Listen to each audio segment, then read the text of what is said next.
Hi, beautiful children of God. I bring you good tidings once more.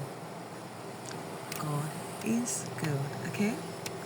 Now, something terrible happened to me yesterday, and I want to share it to every one of you watching this video. In my compound where I live,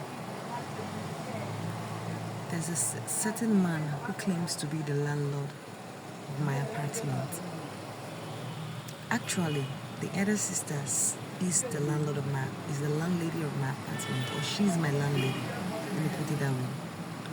But due to the fact that the man is cruel and wicked and was having the intention of wanting to sell that apartment to someone else that lives in that same compound, I served as a stumbling block from him not being able to carry out his wicked act unknowingly to the sister. Do you know what he did? God is good. He went and pulled up my roof. I laughed. Normally, everyone was expecting me to be very aggressive, to yell at him, to fight him. Funny enough, he's an old blind man who is cruel, callous, heinous. Any word that you can use to, or any adjective you can use to qualify someone who is wicked, that is who that man is, and he's blind. I decided to hold my peace. I maintained. I became calm.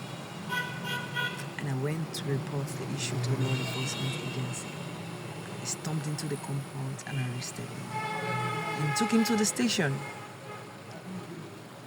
Series of questions were asked on the reasons why he decided to pull out the roof of the tenant.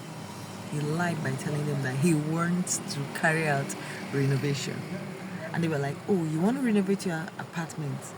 Like he claimed that the apartment was his without the notice of the tenant. He lied and said he has told me a series of times to pack out. That he does not want me to stay. Why? No good reasons. But I know because my prayers is a problem to that man, because the man is evil and diabolical. I took it wisely because why? I need to portray to everyone and let them know that as a Christian, we need to be Christ-like. And they gave him 2 days to make sure that roof,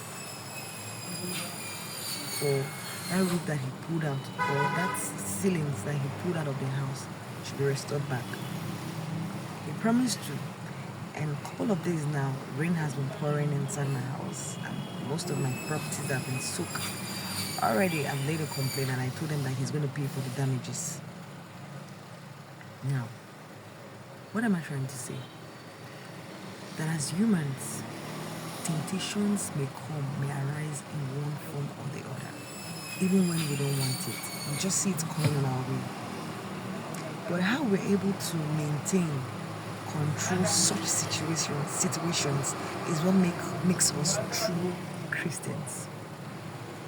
Normally, I was expected to, get a stick, hit him and all that, but I can't do that. I was not taught to fight. I was not brought up to fight. I love making peace. I'm a peacemaker. But I like doing the right thing, and that's why I followed the right approach. I just decided to share this so that whosoever that is facing one turbulence or the other, please have the spirit of self-control and humility so that you can get the right message from God. God is going to tell you or give you directions on how to go about the situation. That's the only way. Okay? Spirit of control so that you can hear from God and do the right thing, so you won't end up fumbling and making the world laugh at you, calling you a Christian, and this is how you're behaving. Is that how a Christian behaves? Because the world is so easy to judge people. They judge you when knowing fully well that this particular thing, it hurts, and you did it out of provocation. But they will judge you because they assume as a Christian you're supposed to be foolish. As a Christian you're supposed to be a fool. Christianity is not foolishness. But that does not mean that as Christians we should not have the spirit of self-control and ask God for direction. So if you find this video helpful, please subscribe to my channel and like. I want to see your comments. May God richly continue to see you through in that situation and make you a better person. Thanks and God bless.